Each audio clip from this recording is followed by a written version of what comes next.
global fashion icon to the stars, Camilla Franks, graces the cover of our Q2 edition for CityLife magazine. On a recent visit to far north Queensland, I had the exclusive opportunity to sit down with her for an up-close and personal interview where she shared with me her secrets to success in business and in life. Tell us, you've actually arrived here a few days early prior to the retreat and you've been doing the whole tourist thing. So how's it been? Where did you go? What did you do? Oh my God, so we landed and Jackie and Troy picked us up and took us to a chopper. And we did a big photo shoot in front of the chopper. And then we flew over to Mount Mulligan and literally all my goddess senses just heightened. I fell so in love with the place, and we landed and we had a beautiful lunch there. And of course, I had to do a few photo shoots. Of course. I thought, we've got at least 4 hours. And all of a sudden, the chopper pilot came to us and said, we've got to go. But I'm like, one more shot. And that was the day we had the storm. And then literally, so we took off and I was so exciting, and you saw the storm coming in. I'm like, we can make this, we can do this. And we went flying through, and we kind of thought we'd get there. He's like, I think we've got to land the chopper. So we landed in a cow paddock.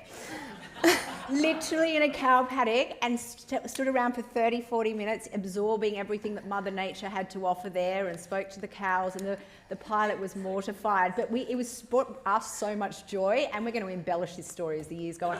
And then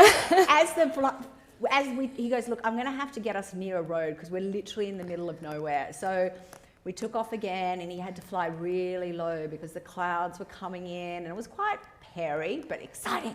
And so we sort of saw a road, and we landed in these big bulrushes with mud, and there I am literally in a swimming costume and a caftan. JP's got no top on, Luna's naked, and I was like, this is the best adventure ever. And we finally made our way to the road, and there was a beautiful guy there that said, come into the house, and he had a bar on his deck, invited us for a beer. So what a beautiful welcome way to the tropical north. So we fell in love, and I know Jackie and Troy were petrified. I was like, no, it was the best day ever. So we had this highly scheduled adventure for her, and yes, it sort of just went off on a bit of a tangent, but we're best tangent ever. So grateful that you roll with the punches in the tropics. And so you ended up back at your holiday house at 7:30 at night. We arrived at Bali High, and I felt like I was in the Amazon mixed with Bali, mixed with the tropics here. Literally, I arrived pretty wound up, and I feel like I've just been recalibrated thanks to you guys, so thank you. Oh, thank you. That's so good to hear, and that's the beauty of coming to the tropical north, right? So we're so glad that the COVID restrictions allowed you to travel, because there was a period of time there where we actually didn't think this was going to happen, and I remember you and your PA Mason saying, so what's the plan B? And I said, there isn't a plan B. We're just going to give this a lot of positive energy and hope that... But now we're here, I'm kind of hoping that there are restrictions, so I'm stuck. Well, as of only about an hour ago, I don't know if you heard, but not New South Wales, but Melbourne, hard lockdown as of midnight tonight for 5 days. So thank goodness we have none of our speakers from Victoria right now, so our thoughts go out to anyone in Melbourne and Victoria today. Yeah. So Luna is here in the audience, and so is JP, Camilla's beautiful partner. And so they're here on a holiday, and then obviously here for our retreat and then our charity dinner tonight. But thank you for being here. It's been such a pleasure to treat you to the tropics and for you to enjoy our part of the world. Now, we wanted to really get to know you a little bit more, because we hear so much about Camilla the label and we see all the celebrities wearing it, but I mean, we're here today talking about business, and there's so many challenges out there with these times, the way that they are, and businesses are finding it a little bit challenging to navigate some of that. So we thought it would be really beneficial to have you here to share your insights, because, it hasn't been all roses throughout your journey, and so we thought that we'd be able to glean a little bit of insights from you and some tips. So what is the story behind the story of Camilla? We're here for a week, right? My story, okay, so it's been 17 years now. I can't believe it's been 17 years, but it's been one big, crazy, voluptuous, juicy, mad, slightly terrifying roller coaster ride that's landed us here today with the Camilla brand. But I guess looking back, it was definitely my acting days that were the platform for this great, big, beautiful fest that we see today with Camilla. But, you know, going back many decades ago, when I was at school, I wouldn't call myself academic. I think I had selective attention deficit disorder. I was not at school where I shone. You'd never find me in the maths room or the science room. I was always the naughty girl. I was always either in the headmistress's office or on the theatre floor or with paintbrush in hand. For me at school, you know, I just wasn't passionate about what they were teaching me. I was more curious about running my own business. And so before I even finished school, I decided to launch my own company called Franks and Becks, and it was an events business. So I started with that. And then when I finished school, tragically, my brother passed away, Ben, when he was 14. And I think, you know, when you deal with that mortality and the loss of your sibling, it changes you. And I guess I felt like I needed to live the life for two. So it shifted me into first gear, and I went and threw myself into the world of advertising. And I worked for John Singleton, who was sort of my mentor to teach me everything that was needed to know about TV production. So I grabbed those skills, put them into my back pocket, went overseas. I then produced music video clips, put those tools in my back pocket. And then when I came home, and I was like, I'm bored. I just want to be on stage again. So I threw myself into the world of acting, to my parents' horror. But for me, I didn't want to conform to what society or my parents wanted me to do. I wanted to walk my own path of truth. So as soon as I ventured into the world of acting, you know, all those books that I ignored at school, like Shakespeare, Chekhov, the lot, I literally sucked the marrow out of them. And I found so much joy in that. And part of developing characters for me was developing their costumes.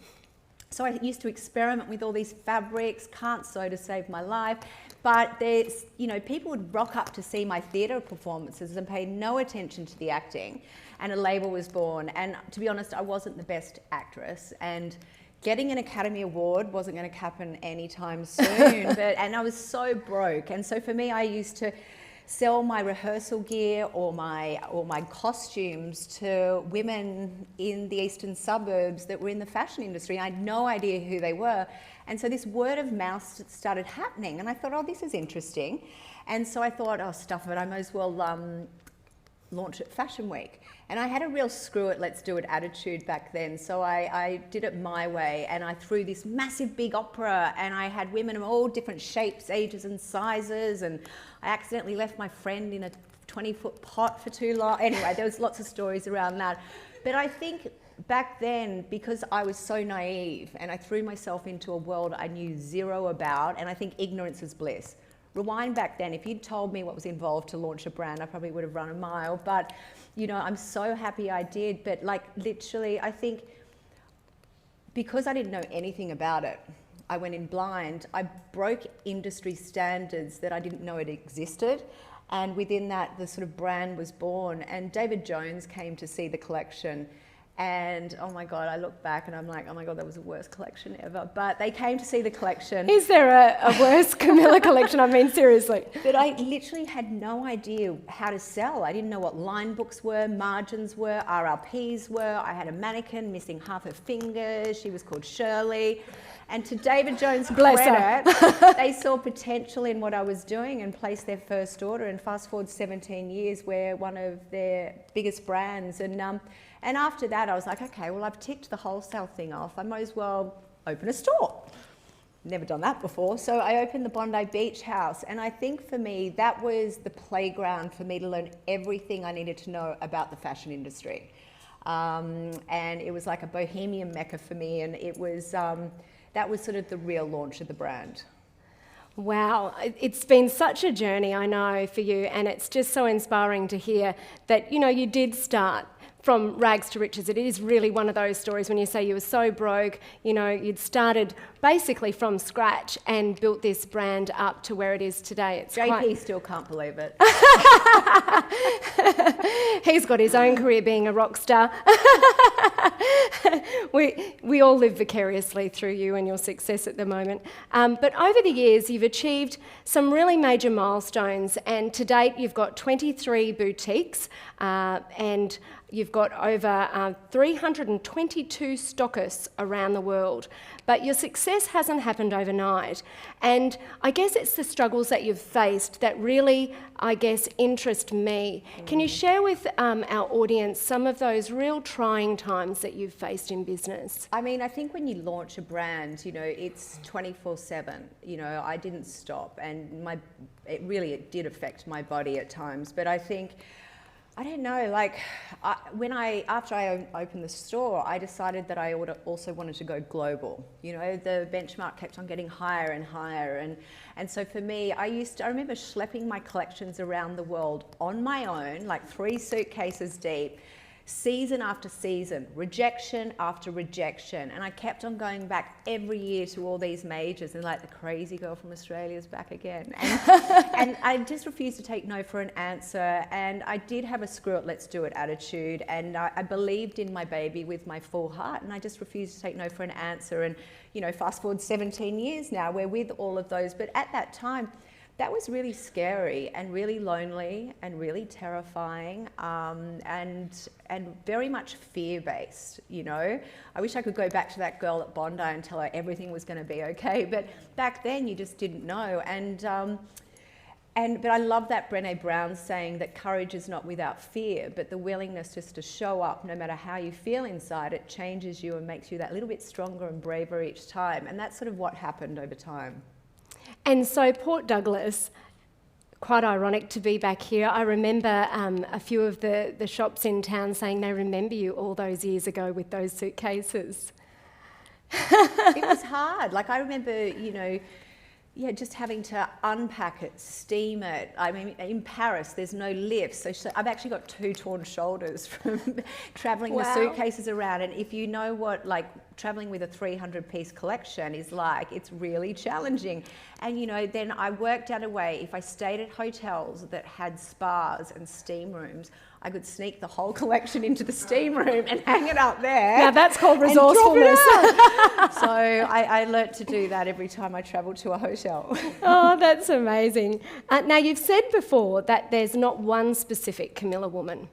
You know, your clothes, in particular your signature caftans, are for all shapes and sizes, for women of all different backgrounds, colour, skin, it doesn't matter. Why is that so important to you? I think as a designer, you know, there's a sense of responsibility and accountability to celebrate women and support women in all their beautiful forms, no matter what age, shape or size. And I think when I first started in fashion, there was just so much ageism and shapeism, and there's still a stigma there. We're getting a lot better, we've moved forward. But, you know, for me, I've always designed with that at the forefront to make my women feel empowered and to make them feel confident to be their most authentic self. So when I'm designing, I keep my customer's heart really close to me when I'm designing. Jenna, my head of design, and I always want to make them feel like that. And I guess, you know, our mission statement with the business is we believe that everyone has the right to feel freedom and joy. And isn't that what fashion should be about? Absolutely, absolutely. I know I feel great when I'm in my Camillas, that's for sure. Where is it today? Oh, well, you know, I thought that you're Camilla, so we need to let you showcase the brand. I'm wearing some Camilla tonight. So now, you've got a very unique design process. Can you tell us about that? I know you get a lot of inspiration from your travels as well. Yeah, I'm the luckiest girl in the world. I literally love what I do. I'm like a bohemian and gypsy that just gets to travel around the world the whole time. I can't complain, but I usually get off the beaten path and I immerse myself into a different culture and world, whether it be Africa, India, Vietnam, Tibet, and there's about sort of 6 months of research that goes into our trips. Sometimes I feel like I'm working for National Geographic. And we immerse ourselves into these new cultures, and it's like we become one of them for a moment in time. And a lot of the time we don't speak the same language, but we share a common language through food and textiles and art and dance and beading and embroidery. And Jenna and I take about 4 different cameras and we shoot about 70, 80,000 photographs and to document the experience. But a lot of the time it's those photographs that are embedded into the prints. So they're kind of like a personal travel story for me. It's like, I guess, poetic collision of imagery mixed with my personal experience that gives birth to the collections each season. Well, we hope that some of Far North Queensland might appear in some of your photography. Well, I did. Like I did my Australia collection. I flew up here and I went to the Daintree.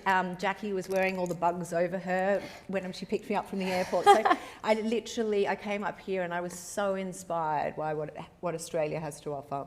Oh, that's beautiful. And I know that you have actually done a Great Barrier Reef collection as well previously, and a very big supporter of the citizens of the Great Barrier Reef. Yes. So thank you very much for supporting our community in that way. So what does it mean when you have such big names like Oprah Winfrey and Gwen Stefani wearing your brand? I mean, Gwen Stefani was just wearing it at the Super Bowl. I know, we couldn't believe it. We had no idea that was going to happen.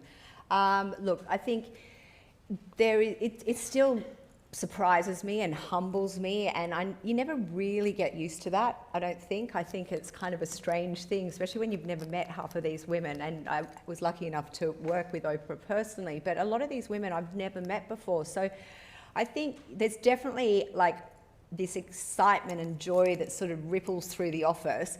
But I think as designers, like Jenna and I, we're creatives, and there's a vulnerability when you're a creative. You know, you always fear that you're going to produce a donkey. You always fear that the next collection's not going to sell and you're going to ruin the business and you're going to ruin the brand, you know. And so for me, I think it's the validation. You know, you're being validated that you're on the right creative path. You're being validated for your work, and that's just a beautiful thing. And because these women get to choose whatever they want to wear, you know, from whatever brand, and the fact that they choose to wear us is really beautiful. Oprah, I have such a girl crush on her. What was it like meeting her for the first time?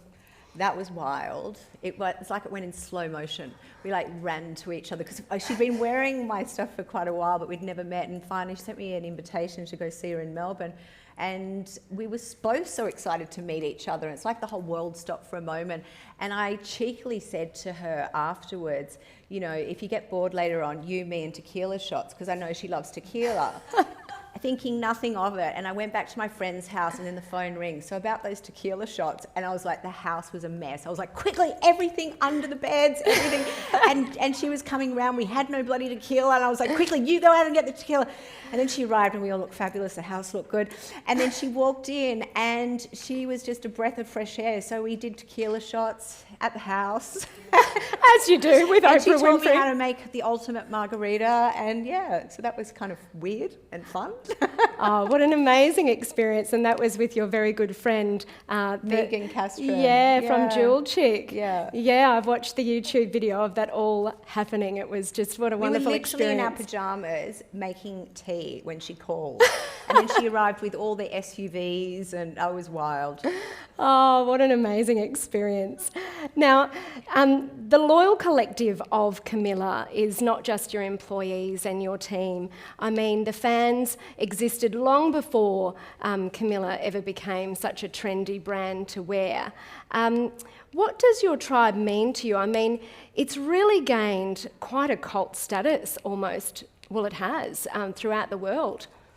I think tribe and community is everything, and I think, you know, I'm the ringmaster and conductor of this beautiful voluptuous brand, but I'm only one person. Like my team, Mason over there, is, you know, my team are the heart and soul of the brand, and I wouldn't be sitting here today if it wasn't for them. But I think the whole sense of tribe and community really was ignited in me after spending a lot of time in Africa. I think in modern society, we've kind of got a little bit wrong. We live behind closed doors in a box with two people. We were meant to live with all the generations. We're meant to connect like that. And I think in my office, it's very much like that. It's very much open plan. We are a tribe. We're a work family. And I think, you know, in that, you're able to kind of present your most perfectly kind of imperfect self and be accepted. I definitely am a business owner that wears a heart on her sleeve. I think a lot of other business owners tend to kind of put a face on, where I share it all, and I encourage my team to share it all, and we're very much connected like that. It's amazing watching how this brand has grown, and I know Mason, your PA, just absolutely adores you, so that shines through with the culture in your workplace, I think. Now, over the years, you've also branched into homewares, menswear, swimwear, children's wear. What's been the inspiration for that, and will that continue? I think because I just never stop. I've always got a billion ideas running through my head all the time. And for me, our dream is to colour the world in Camilla. And Camilla, the prince, translates so beautifully onto other things. I've got a dream to have my own hotel one day. Sheraton Raj, do we need to print you? But at the moment, I've been working on wallpaper and rugs and cushions and towels and kids wear and the men's wear. I just feel like there's no stop because, when I was at school, it was the canvas and sketching paper, and after I finished school, it was silk. And after that, it's like, what's next? And I love working with new medium. I love to learn. Wow, so we could have a Camilla hotel. Yes. Anyone got money? Speaking of money and everything that's going on in the world right now, because obviously money is a big focus for a lot of people in business. Either some people are doing extraordinarily well or doing extraordinarily unwell. How are you feeling about what's happening out there right now?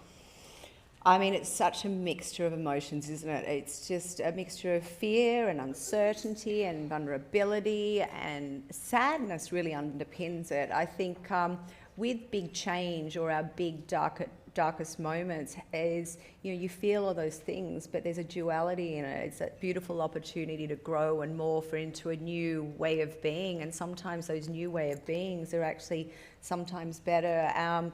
But, I'm just proud that we're sort of riding that tidal wave and coming out the other end. But, definitely that fear and uncertainty. And I think also as human beings, we've got this innate primal thing in us that we want to control everything. So when that's stripped away, you do feel very vulnerable. But I think if that cancer story taught me anything, the control hat had to sort of step aside, and the Wonder Woman cape had to come off, and I had to learn how to just surrender and let go. And, sometimes Mother Nature and the universe has different plans for us. Interesting that you say that. A lot of people have said that it's kind of like the wake-up call that humanity needed in so many ways. Mother Nature sent us to our rooms because we've been really naughty. Yeah.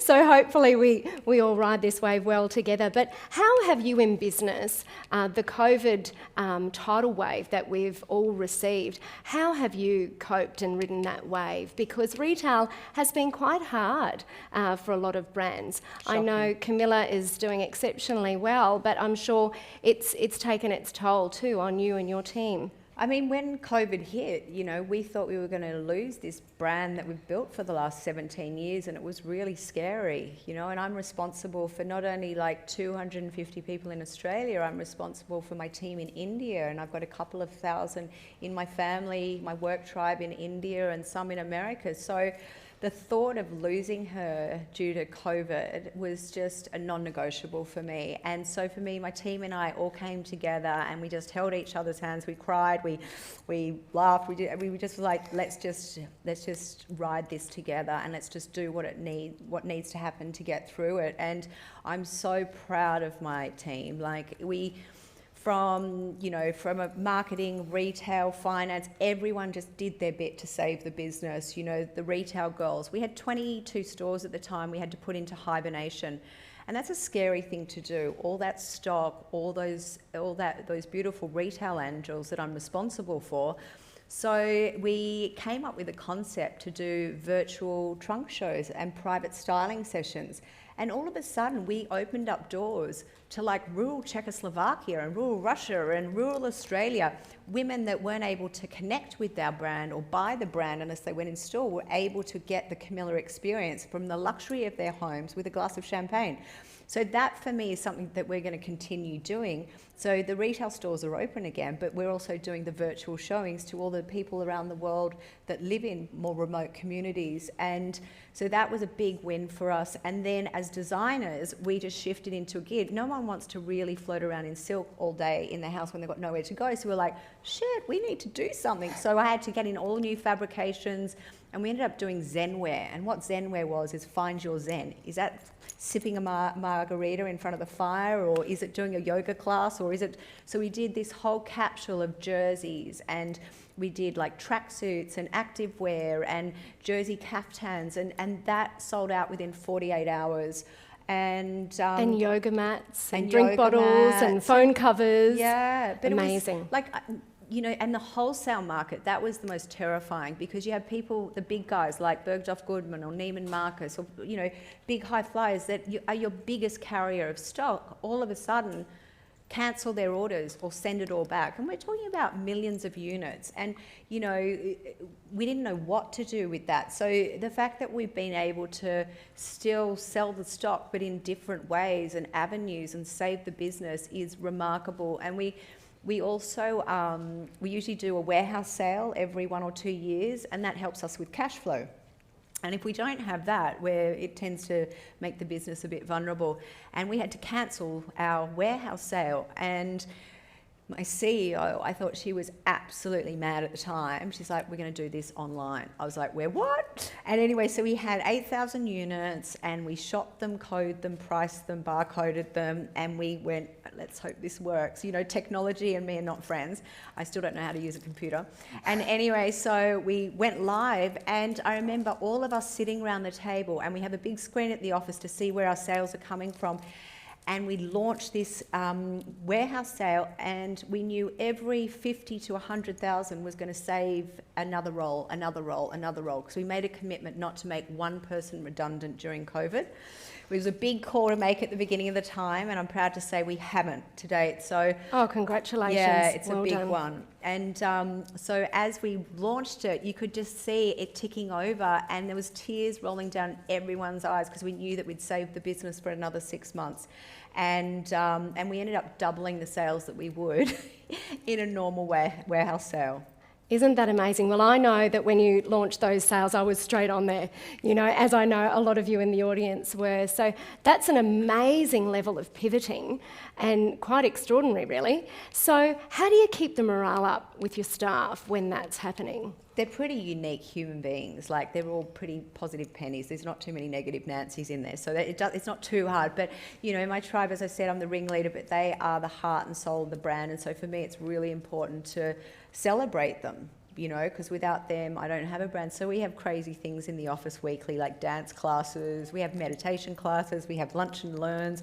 We have amazing Christmas parties. I'm still recovering from the one we just had. Yeah. So we love to celebrate together. So I think that's how I keep the morale going, by keeping them together and doing things outside work.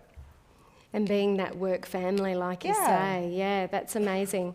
So you do really travel a lot, and you get a lot of inspiration from your trips. How did it feel when you knew that you had to cancel all of your travel and you weren't able to do all your inspo travels again? Really crappy. I don't like it when my wings have been clipped, and it's sort of what I've known. That's how I design. That's how I get inspired and excited to create the next newness. And so for me, it was slightly intimidating to go, okay, how are we going to work this? But I think you know, sitting around with the team, we started brainstorming concepts, and it actually came quite easily. You know, like Luna has reintroduced me to the beauty of fairy tales. So we thought, let's do a fairy tale collection, you know, and then muses. You know, I've got this little library at home, and I've got all these beautiful coffee table books of Frida Kahlo or Brigitte Bardot and Grace Jones. So I thought, wouldn't it be great to honour them? And so we've started thinking outside the square of how to generate our prints, and it's worked. Amazing. Beyond your fabulous fashion, you're a staunch supporter of women across the world who are very vulnerable in so many ways. And can you tell us about some of the programs that you've created to help empower women in third world countries, and how have they been impacted by this pandemic? I mean, all charities around the world have been so impacted, and we continue to hold the hands of our partners when it comes to charity, and that was really important for us to do that during COVID, because we've worked so hard on some of our initiatives. But I guess with a business, any business needs to have some level of social responsibility, I believe, and if they don't, they tend to lack a little bit of heart and soul. And so our dream for the business stretches far beyond the walls of Camilla. It's the full vision with heart. You know, our dream is to rehabilitate women in third world countries, you know, that don't have what we have. You know, they're not protected, there's a lack of education, there's no empowerment. And for me, we believe everyone deserves that. Every human being deserves that. And so empowerment for us starts with education. So back in 2018, I think it was, I joined with the Hunger Project, and we created the Butterfly Effect. And we have a group of young girls in Bihar in North India that have never been educated or ready to go out with childhood marriage, and we educated them about what their rights were, what this body means to them, and because many horrific things have happened that I've seen that have sort of triggered this. But these women now, we've sent 500 back to school. Over 500 have said no to childhood marriage. I mean, can you imagine where? Yeah, it's amazing. Where would you be right now? You know, like girls. I mean, if we weren't educated, right, we wouldn't be sitting in this room together. Where would we be right now if, you know, your daughter or you were married off at 11, 12, even 10? This is still happening around the world, and it's just not okay, you know. And even going to basic needs as a woman, when we start menstruating, they're not given basic sanitary needs. So giving them that, empowering them and giving them a voice again, I think was really important for us. And you know, it's called the Butterfly Effect, you know, and we called it that because we wanted to create a ripple effect. You know, it's all about education and the power of the voice. And so these girls, they've taught their brothers, their sisters, their grandmothers, their aunties, their great-grandmothers, and so they become powerful agents of change for future generations of girls, and we're seeing a huge shift there. That's quite extraordinary. Now, the birth of Luna obviously has really sparked that, I guess, that force for you and that drive in this space. She's definitely brought out the lioness in me. Oh, there she is. So do you find that since you've become a mother, that's where all of this additional effort has really come into the fore for you? Yeah, I mean, Luna coming into this world has obviously brought a love and a joy that I never knew, and a connection I never knew existed. Hi, baby. And but I think it also brought the lioness out of me. And I think to be a businesswoman in 2021 is about being accountable, and being accountable about driving change for our future generations of women. And for me, you know, we've come so far, but yet I still feel like we've just scratched the surface. While I don't expect Luna to be the next Prime Minister, I like her ability to be able to do so. And I don't think there's enough women in leadership roles or politics and things like that. So you know, I'm a big sort of voice for that. I know we're going to be touching on your cancer journey tonight in more detail, but in business, having been through what you've been through, has that really shaped your perspective about the decisions that you make in life and in business? Big question. Okay, so I think when you go through cancer, you learn, and you learn that you have two lives, and the second one starts when you realise you only have one. So all the decisions I make are very much, they're more considered, I think, you know, because I've gone through cancer, I've got a child, I've got a family, where before I was just a bull at a gate, you know, and I think now I'm just a bit more conscious and grounded, I guess. But yeah, all those big life things can't help but stretch you and morph you and change you. And So did I answer that question? You did, absolutely. And so in business, I mean, when you're going through health issues, and I know there's a number of people in the audience that have gone through some health issues as well in business, but you've had a global empire that you were running at the time, plus becoming a mother of a newborn. I mean, how do you keep all those balls in the air? You don't. You face plan and you realise you're not Wonder Woman. But I was so lucky that I had an incredible family. JP and Luna by my side, supporting me to get me through that. But I also had my amazing Camilla tribe that kept the colourful wheel of the Camilla circus going when at times I was too sick to do so, and cried for me when I couldn't, and walked for me when I couldn't, and did everything for me when I couldn't. So it was more about my community. Yeah, wow. You revealed that in your 30s you were happy to put your career first, and you did not let yourself become consumed by a fear of not being able to have children. Can you tell me about that? I think it was like I was back at school again. I was like, no, this is pissing me off. I'm sick of reading magazines that tell us as women we need to have children by this time, and going into my doctor saying, if you don't have a child soon, you're going to be a geriatric. How rude. Anyway, and for me, I was so busy building my brand, my first baby. My brand was my baby for so many years, and I was so passionate about her, and I still am. And so for me, I didn't want to be dictated about when I should have a baby. And at that time, I hadn't had my man, so for helps me, to have a good man to have the baby, right? It really does. And so for me, I was very fortunate enough to be able to conceive at 41, but I, in hindsight, maybe I would have liked to have started a few years earlier, so I could have had about 10 by now, but didn't realise how fun it was to have a child. But I think I just wanted to walk my own path, and at that time I was so focused on building the brand. And we'll focus a little bit more tonight on that journey of, motherhood and your cancer journey. And basically, you fell pregnant, you had baby Luna, and 3 months later were diagnosed with breast cancer. So more on that tonight. But since then, how has motherhood changed you, do you think? How has it changed me?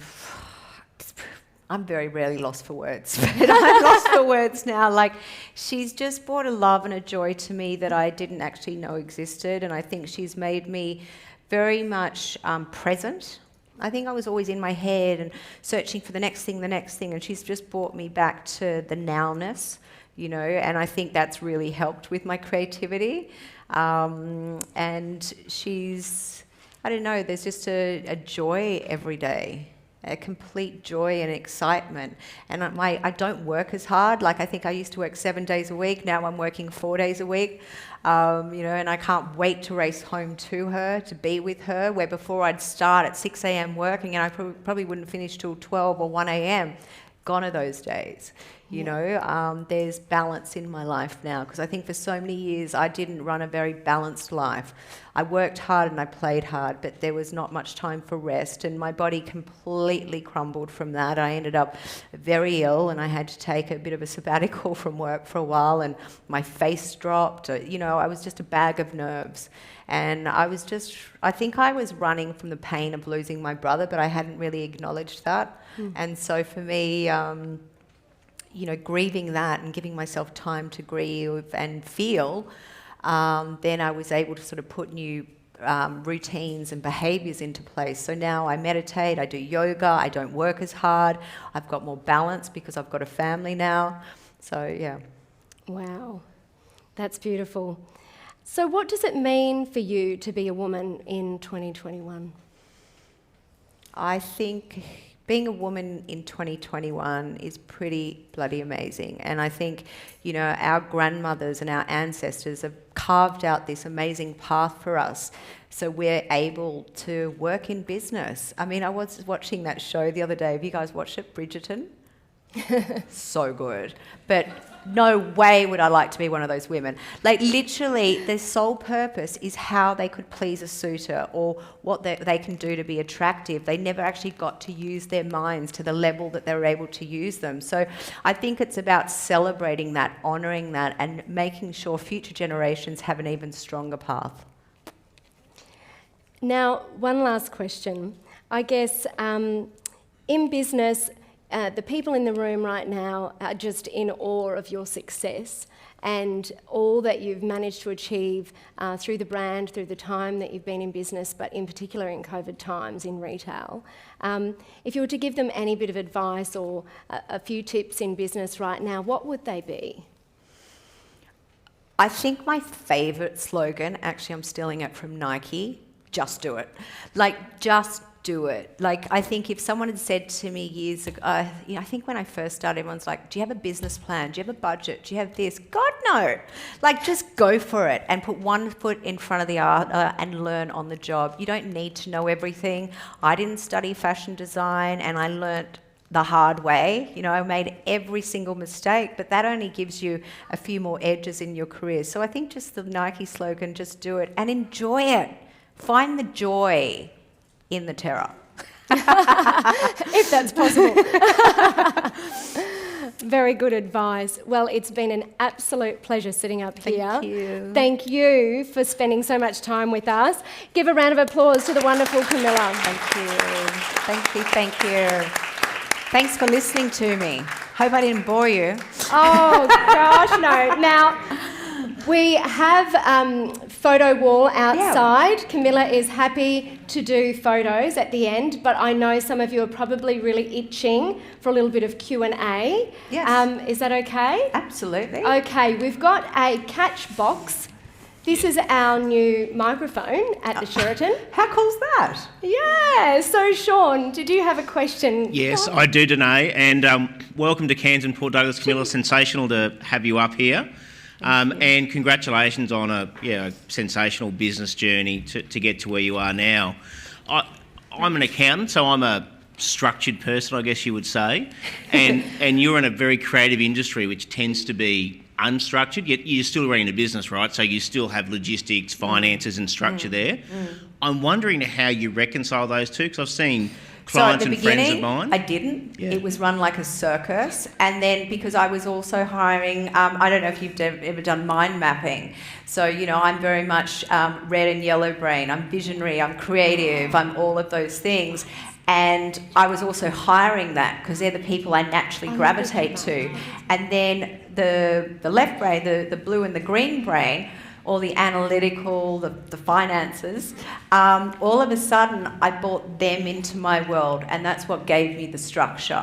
But I definitely wouldn't have been here if I hired more me's because the operation side was just not working for me. You know, I remember my first stockist going, Camilla, what is this invoice? And I used to type them all myself, and you know, I can't use a computer. It was all just wrong.com. And but you know, I learnt that, you know, if you're the smartest person in the room, you're in the wrong room. And I always make sure everyone I hire is way smarter than me. So as I said, without my team, you know, it's like a puzzle that we put together, and we make sure we've got.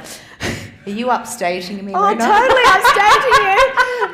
Who needs Camilla? We've got Luna. But yeah, I think it was about putting the pieces to the puzzle together. So now it's a really strong machine now. You know, my CEO, you know, she rolled out 450 stores throughout the UK, and she is just the smartest woman I've ever had the opportunity to learn from. And Colin, my head of finance, you know, having those kind of big brains in the business and then creating the right structure under them, and then the loose gooses up the back of the office design, we get to sort of do what we want when we please. But to believe it or not, I am a sort of control freak and boardroom control freak. Like, I love to know what's happening in every single part of my business to make sure I'm keeping the business in check and the values of the business in check.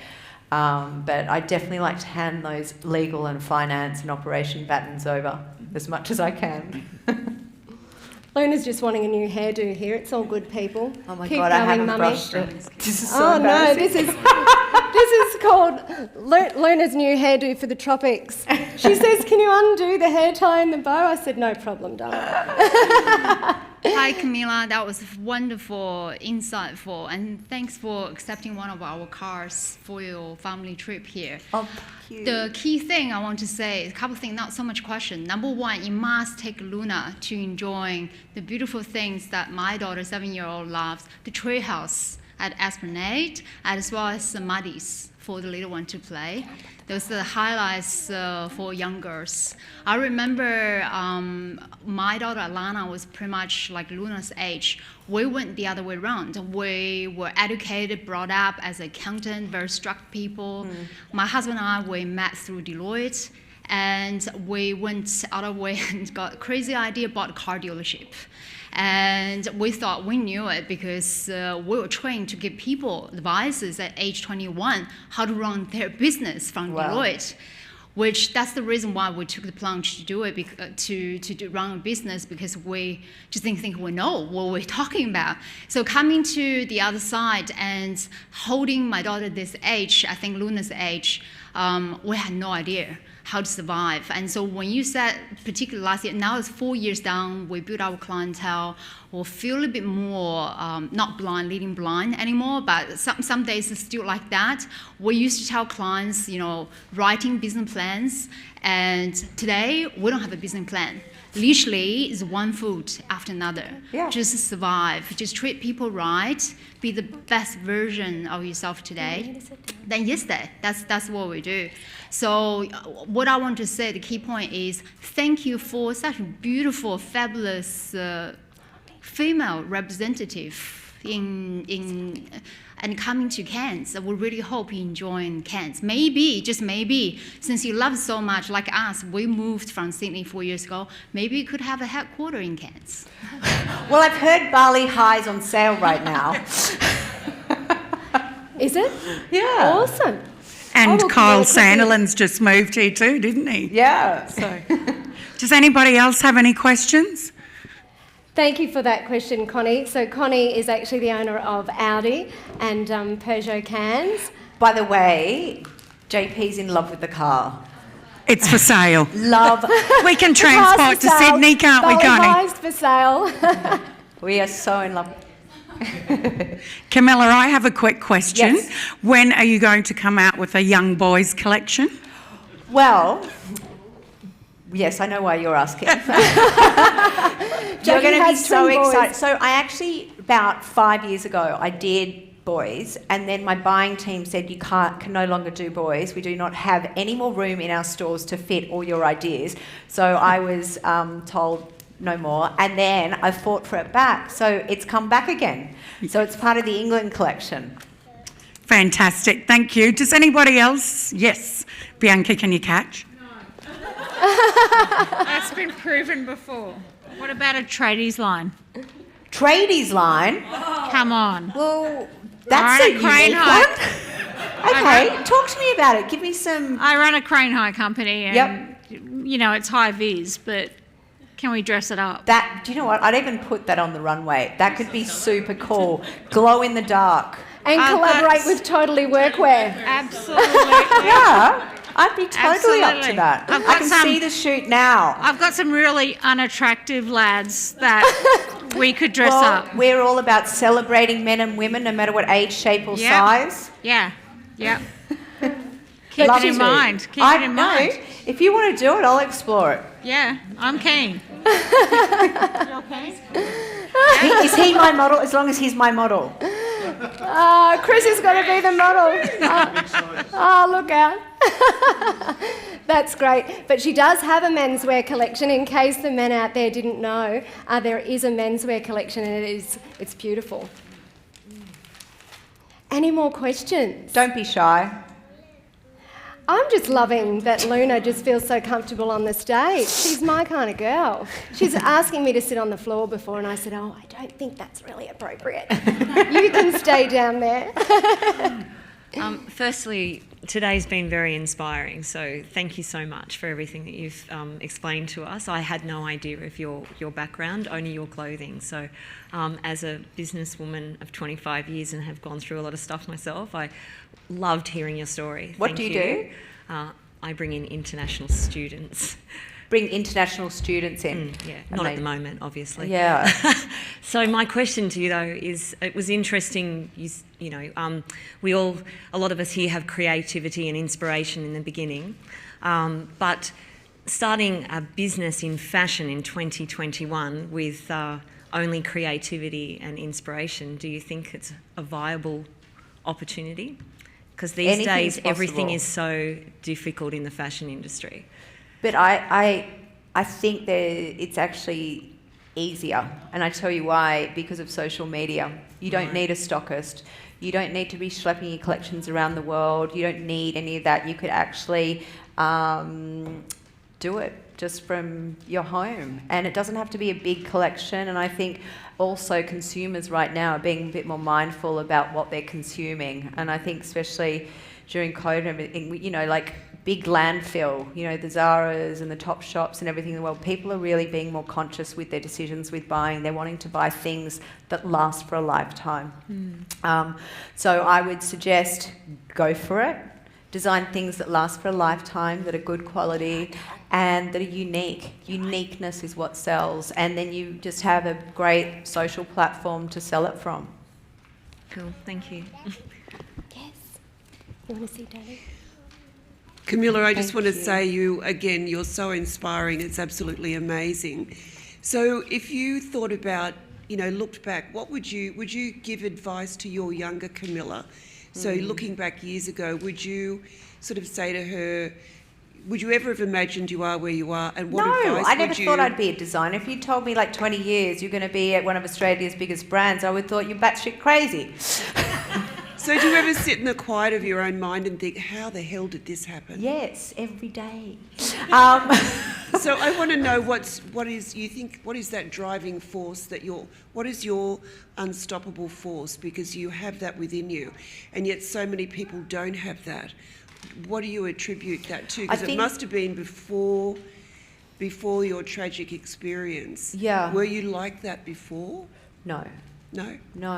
I was always larger than life and really animated and stuff, but in regards to work ethic, no, I didn't do anything at school, but I had definitely a drive when it came to things that I was passionate for. But I think, losing Benny, that shifted me into the gear of wanting to make up for a missing person in our family and living the life for two.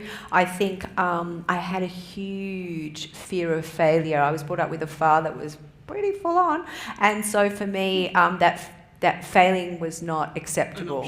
So for me, I had to unlearn that. So I was driving my business with that mentality in mind for many years, and that's what drove me into the ground. And I had to unlearn that. It took a few years to unlearn that, and then shifted into just joy. I literally don't feel like I'm working now. I love what I do. I don't feel like I work a day in my life, really. Well, Cairns loves you, and we hope you come back more often. Yes. When do you sleep? I do sleep. I do. Any more questions? Here, Nikki, one so more. Everyone can hear you. Just so everyone can hear you. Do you have a success routine?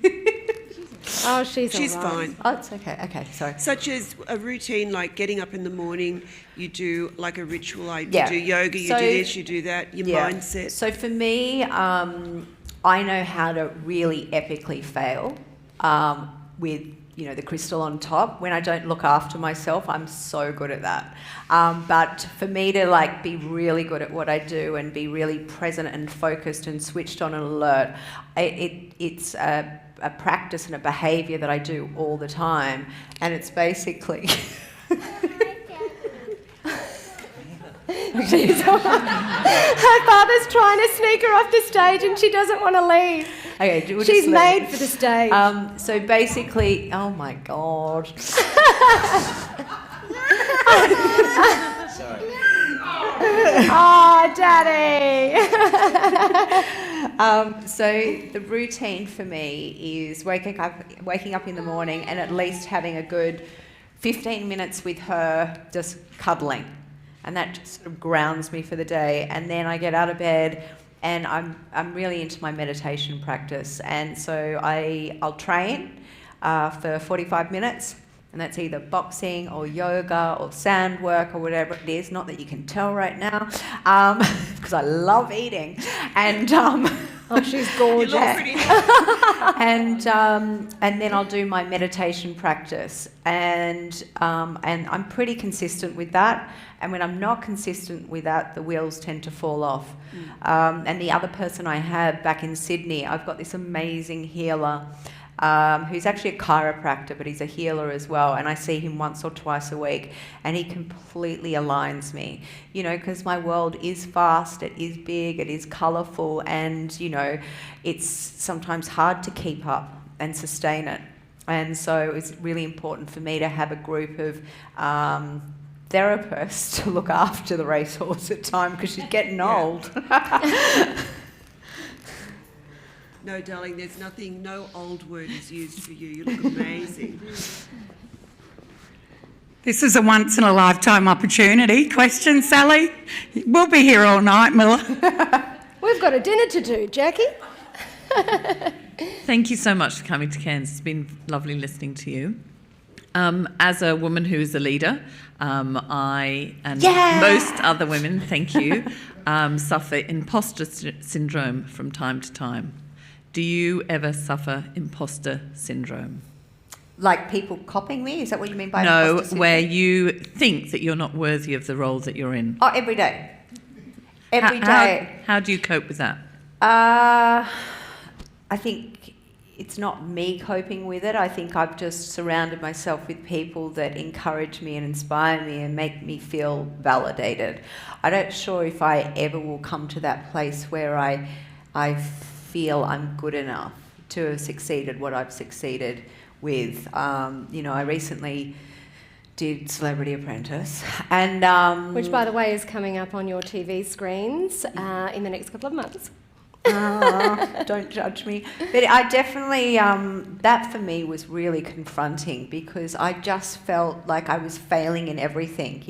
I built this empire, and then I had to go back to the basics, and I couldn't do anything. Like, I felt like I couldn't sketch right, I couldn't use the computer, I couldn't use the phone, I couldn't use it. Like, it was just, and so that really rattled me. And then when I went back into my business and I was back into my my purpose and my safe environment and things that I know, that I felt more confident again. But I think if you I think it's also a good thing. It kind of drives you to improve and get better and develop and grow. I think if you think you're great, then you probably end up like Trump. Oh, very good answer. You want a sense of vulnerability and always questioning yourself. But it is nice. I think it's also acknowledging and constantly being grateful for what you have achieved. And I think checking into that more often.